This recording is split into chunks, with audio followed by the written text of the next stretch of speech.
সম্মানিত দর্শক, অতি সম্প্রতি জাতিসংঘের মহাসচিব জনাব অ্যান্থনি গুতেরেস বাংলাদেশ সফর করেছেন। তার এই সফরটি জাতিসংঘের সরকারি যে সফরসূচি সেখানে কতটা গুরুত্ব ছিল বা এই সফরের কতটা প্রয়োজন ছিল, কিংবা এই সফরের ফলে রোহিঙ্গাদের ভাগ্যের কোনো উন্নতি ঘটবে কি ঘটবে না, এরকম কোনো নিশ্চয়তা আমরা পাইনি। বরং তিনি যেভাবে বাংলাদেশে এসেছেন, মনে হচ্ছে যে তিনি তার একজন পুরনো বন্ধু, তার হাতকে শক্তিশালী করার জন্য, তাকে তার কর্মে প্রেরণা দেওয়ার জন্য, আশ্বাস দেওয়ার জন্য, এবং তার বন্ধু ডক্টর মোহাম্মদ ইউনূসের যারা প্রতিপক্ষ তাদেরকে একটা মেসেজ দেওয়ার জন্য যে আমরা ডক্টর মোহাম্মদ ইউনূসের সঙ্গে আছি। এবং সম্ভবত সেই ধরনের একটি অনঅফিশিয়াল ভিজিটে তিনি বাংলাদেশে এসেছিলেন। তার এই ভিজিটের কথা শুনে বা দেখে আমাদের মনে হলো যে একসময় মার্কিন প্রেসিডেন্ট বিল ক্লিন্টন তিনি যখন প্রেসিডেন্ট, তখনও ডক্টর মোহাম্মদ ইউনূসের ডাকে তিনি অলনে ছাড়েন বাংলাদেশে এসেছিলেন। এবং বিল ক্লিন্টনের সেই আগমনের ফলে বাংলাদেশের রাজনীতিতে ক্ষমতার কেন্দ্রে ডক্টর মোহাম্মদ ইউনূসের সৌভাগ্যের যে দ্বার এটি উন্মোচিত হয়ে গিয়েছিল। আপনাদের মনে আছে যে তার হয়ে, অর্থাৎ ডক্টর ইউনূসের হয়ে হিলারি ক্লিন্টনও বাংলাদেশে এসেছিলেন বিশ্ববিখ্যাত ফুটবলার জিদান। তো ডক্টর মোহাম্মদ ইউনূসের এই যে ইন্টারন্যাশনাল ব্র্যান্ডিং বা তার যে আন্তর্জাতিক অঙ্গনে বা পরিমণ্ডলে যে সম্পর্ক, সেই সম্পর্ক তিনি কখনো দেশের বাইরে, কখনো দেশের ভিতরে, কখনো তার ব্যবসায়, কখনো তার কাজে, কখনো তার প্রসিদ্ধিতে তিনি সেটি ব্যবহার করেছেন। একইভাবে জনাব গুতেরেসের যে আগমন এই সময়টিতে, এটি তার ভঙ্গুর রাজনীতি, এটি তার ভেঙে পড়া প্রশাসন, তার প্রতি যে অনাস্থা এবং একটি অনিশ্চিত গন্তব্য, সেই গন্তব্যের পথে কিছুটা হলেও প্রেরণা জুগিয়েবে। আমরা এই জনাব অ্যান্থনি গুতেরেসের যে আগমন বাংলাদেশ এবং ডক্টর মোহাম্মদ ইউনূসের যে উচ্ছ্বাস এবং তিনি যে জায়গাতে গিয়েছেন, অর্থাৎ রোহিঙ্গা পল্লীতে গিয়েছেন,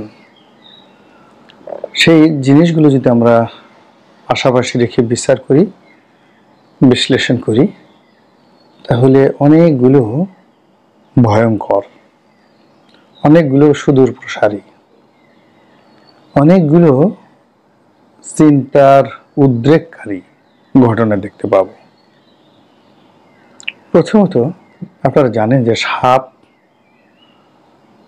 কখন সেই যাকে বলে ফনা তুলে, সাপ কখন খোলস পাল্টায়।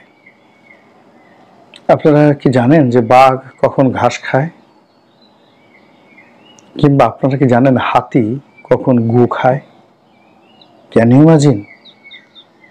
হাতি কখন গু খায়, বিষ্ঠা আবর্জনা কখন খায়। তো এই জিনিসগুলো প্রকৃতিতে আল্লাহ রাব্বুল আলামিন রেখে দিয়েছেন। এমনকি দেখবেন আপনার বিড়াল হঠাৎ ঘর থেকে বের হয়ে সে দুব্বা ঘাস খাচ্ছে। কেন খাচ্ছে? তদ্রুপ মানুষের মধ্যে কতগুলো মৌলিক পরিবর্তন রয়েছে। মানুষ যখন হঠাৎ করে তার কণ্ঠ পরিবর্তন করে ফেলে, ভাষা পরিবর্তন করে ফেলে এবং পোশাক পরিবর্তন করে ফেলে, আপনি ধরে নেবেন যে এর পেছনে সুদূর প্রসারী একটি পরিকল্পনা রয়েছে। এখানে মিস্টার অ্যান্থনি গুতেরেস তিনি বাংলাদেশের ঐতিহ্যবাহী পাঞ্জাবি পরে রোহিঙ্গাদের ওখানে গিয়েছেন। ডক্টর মোহাম্মদ ইউনূস এমনি পাঞ্জাবি পরেন, তার নিচে জিন্স বা অন্য প্যান্ট পরেন, আবার সঙ্গে একটা কেটস পরেন। এটি তার একটা কমন পোশাক। কিন্তু জীবনে তাকে যেটি করতে দেখিনি সেটি হল টুপি পরতে দেখিনি। তিনি অবশ্য টুপি পরেছিলেন। হাসান আরিফ সাহেব যখন মারা গিয়েছিল তখন তার জানাজার জন্য ধানমন্ডির একটি মসজিদে গিয়েছিলেন, তখন তার মাথায় টুপি দেখেছিলাম। কিন্তু তার সুদীর্ঘ কর্মজীবন, সেই সুদীর্ঘ কর্মজীবনে আমরা কখনো তাকে মক্কা যেতে দেখিনি, মদিনা যেতে দেখিনি, আজমির শরীফ যেতে দেখিনি। বাংলাদেশের যে বিখ্যাত মাজার শরীফগুলো রয়েছে, বিশেষ করে হযরত শাহজালাল রহমতুল্লাহ আলাইহির মাজার, এখানে সবাই যান, হিন্দু, মুসলমান, বৌদ্ধ, খ্রিস্টান সবাই যান, কিন্তু ডক্টর মোহাম্মদ ইউনূস যাননি। তিনি অনেক পোশাক পরেছেন, প্রয়োজনে অদ্ভুত অদ্ভুত পোশাক পরেছেন। খেলার মাঠে খেলার জার্সি গায়ে দিয়েছেন, হাতে মশাল নিয়েছেন, আরো অনেক কিছু করেছেন, কিন্তু টুপি পরেননি। তো এইরকম তিনি টুপি পরেছেন, এবং সবচেয়ে আশ্চর্য ব্যাপার হলো গোল টুপি নয়, তিনি লম্বা টুপি পরেছেন।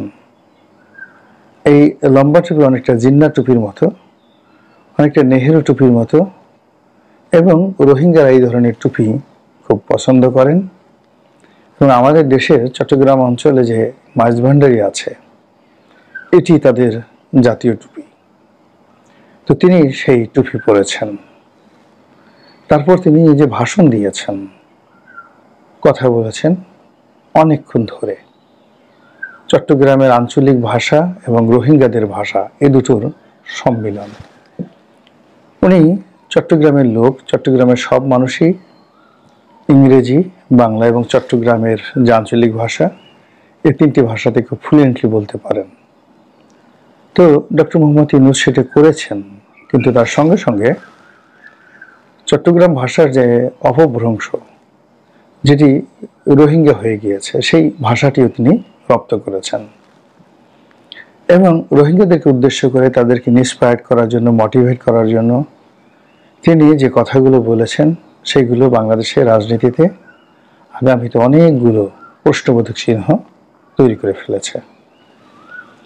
সেটি হলো শেখ হাসিনা যে অভিযোগ করেছিলেন যে বাংলাদেশের অভ্যন্তরে বেশ কিছু অঞ্চল নিয়ে এবং মিয়ানমারের কিছু অংশ নিয়ে, এমনকি ভারতের কিছু অংশ নিয়ে পশ্চিমারা এদেশে একটি খ্রিস্টান রাজ্য প্রতিষ্ঠা করতে চায়। তিনি বলেছিলেন যে আমেরিকা সেন্ট মার্টিন দ্বীপ তার কাছে চাচ্ছে, এবং বিষয়টি এত গুরুত্বপূর্ণ ছিল যে স্বয়ং মার্কিন পররাষ্ট্র দপ্তর থেকে এটি অস্বীকার করা হয়েছিল। ডক্টর মোহাম্মদ ইউনূস ক্ষমতায় আসার পরে সেন্ট মার্টিন নিয়ে যে আমরা যে তৎপরতা দেখছি, যে কর্মকাণ্ড দেখছি, সৈয়দ রেজওয়ানা হাসান, যিনি বন ও পরিবেশ মন্ত্রণালয়ের দায়িত্বে নিযুক্ত উপদেষ্টা, তার যে বাড়াবাড়ি দেখছি, তাতে অবস্থা দৃষ্টি মনে হচ্ছে যে শেখ হাসিনার যে আশঙ্কা, তার যে কথা, তার যে বক্তব্য, এটি বারবার আমাদেরকে স্মৃতি কাতর করে তুলছে। এরপর এই রোহিঙ্গা জনগোষ্ঠী, তাদেরকে নিয়ে যে প্রচার অপপ্রচার দেশে এবং দেশের বাইরে, তারা একটি আলাদা রাষ্ট্র গঠন করতে চায়। এখন বাংলাদেশের জন্য বিস্ফোরা, এমনকি বাংলাদেশের যে অঞ্চলে তারা আছে, এই অঞ্চলকে তারা আলাদা করে, তারা আরাকান আর্মির সঙ্গে যুদ্ধ করে সেই অঞ্চল থেকেও বিরাট একটা ভূখণ্ড নিয়ে আলাদা রাষ্ট্র গঠন করতে চায়। এবং এই রাষ্ট্র গঠনের সঙ্গে বাংলাদেশের অনেক মৌলবাদী সংগঠন, ইসলামিস্ট জঙ্গি হিসেবে যাদেরকে পশ্চিমারা মনে করে, তারা এবং আরো অনেক সংগঠন জড়িত, চট্টগ্রামের অনেক আঞ্চলিক সংগঠন জড়িত। এবং এই রোহিঙ্গারা প্রায় 15 লাখ রোহিঙ্গা, তাদের মধ্যে 10 থেকে 11টি সংগঠন রয়েছে, হাজার হাজার অস্ত্র তাদের রয়েছে, অবৈধ অস্ত্র।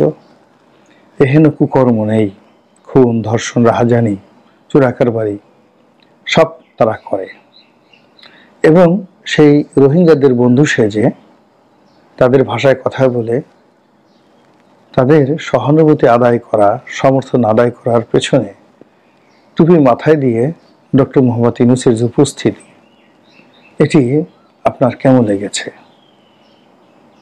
আপনি কি তার এই কর্মকাণ্ডের মধ্যে কোন কোন শুভ ফল দেখতে পাচ্ছেন, কিংবা আপনি কি এর মধ্যে কোনো অশনির সংকেত দেখতে পাচ্ছেন, কিংবা পশ্চিমে কোনো চক্রান্ত রোহিঙ্গাদের নিয়ে আছে কিনা? চীন এখানে কি করতে যাচ্ছে? চীন কেন ডক্টর মোহাম্মদ ইউনূসকে হঠাৎ করে দাওয়াত করে আলাদা চার্টার প্লেন পাঠিয়ে তিনি চীনা প্রেসিডেন্ট ডক্টর মোহাম্মদ ইউনূসকে বেইজিংয়ে নিয়ে যাচ্ছেন? এই সব মিলিয়ে পুরো পরিস্থিতি কেমন একটা জটিল থেকে জটিলতর মনে হচ্ছে। মহান আল্লাহ ভালো জানেন, তিনি আমাদেরকে হেদায়েত করুন, হেদায়েত দান করুন এবং সমূহ বালা, বিপদ, আপদ, মুসিবত